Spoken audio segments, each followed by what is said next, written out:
গাজীপুরের কালিয়াকৈরে রাতের আঁধারে ঘরের গ্রিল কেটে এক ব্যবসায়ীর বাড়িতে ডাকাতির ঘটনা ঘটেছে। এই ঘটনায় ওই ব্যবসায়ীর বাড়িতে নগদ টাকা ও স্বর্ণালংকার লুট করে নিয়েছে ডাকাত দলের সদস্যরা। শনিবার ১৩ জুলাই দিবাগত রাতে উপজেলার ভান্নারা ফুলচালা এলাকায় জয়নাল আবেদিনের বাড়িতে এই ঘটনা ঘটে। কালিয়াকৈর থানার মৌচাক পুলিশ ফাঁড়ির ইনচার্জ সাইফুল আলম ঘটনার সত্যতা নিশ্চিত করেছেন। পুলিশ ও স্থানীয়রা জানায়, প্রতিদিনের মতো শনিবার রাতে উপজেলার ফুলচালা এলাকার জমি ব্যবসায়ী জয়নাল আবেদিন ও তার স্ত্রী বাড়ির একটি কক্ষে ঘুমাচ্ছিলেন। আনুমানিক রাত ২:৩০টার দিকে বারান্দার এক পাশের গ্রিল কেটে ৮ থেকে ১০ জনের একদল ডাকাত দল ঘরে প্রবেশ করে। পরে তাদের হাত পা ও মুখ বেঁধে কক্ষের মধ্যে আটকে রাখে।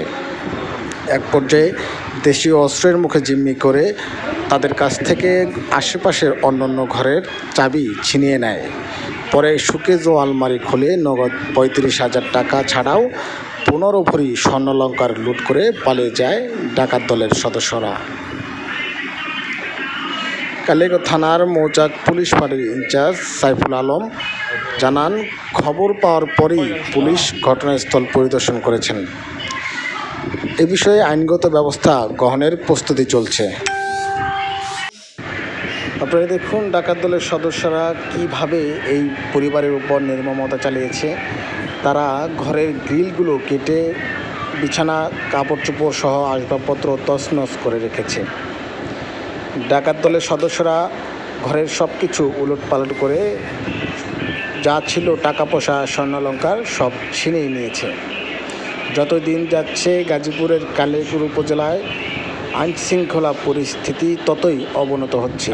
চুরি, ডাকাতি, খুন, ছিনতাই সহ নানা প্রকার অপকর্ম গাজীপুরের কালিয়াকৈর উপজেলায় দিন দিন বৃদ্ধি পাচ্ছে। প্রশাসনের কর্তা ব্যক্তিরা মুখে কুলু পেটে থানায় বসে থাকে, টাকা ছাড়াও এক পা নড়ে না বলে জানা। গত সপ্তাহে কালিয়াকৈর থানার সামনে থেকে জমি বেচাকেনার ৯ লক্ষ টাকা ছিনিয়ে নিয়েছিল দুর্বৃত্তরা। এখন পর্যন্ত সে বিষয়ে কোনো সুরাহা করতে পারেনি পুলিশ কর্তারা। সেই ভুক্তভোগী নারী জানিয়েছিল, জমি বেচাকেনা করার জন্য ৯ লক্ষ টাকা এনেছিলেন তিনি। থানার গেটের সামনে থেকেই ৯ লক্ষ টাকা ছিনিয়ে নিয়েছে দুর্বৃত্তরা। এই বিষয়ে দাঁড়ে দাঁড়ে ঘুরেও এখন পর্যন্ত কোনো সমাধান পায়নি সেই ভুক্তভোগী নারী। প্রশাসনের ভূমিকা নিয়ে সন্দেহ প্রকাশ করছেন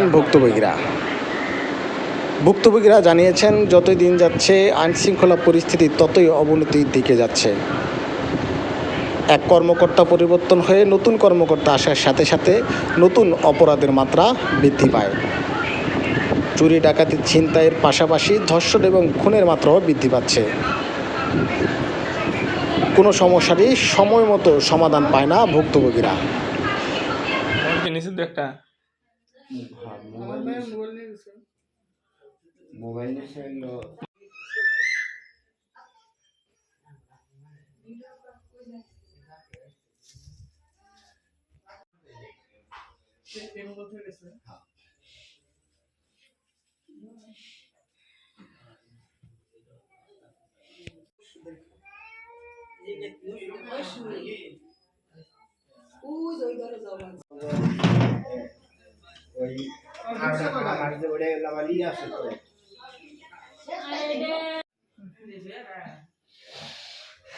ছবি খুলে ইয়ে করে গেছে।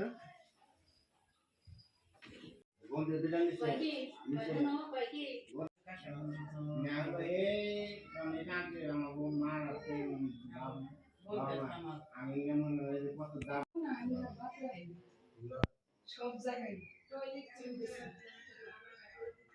খালি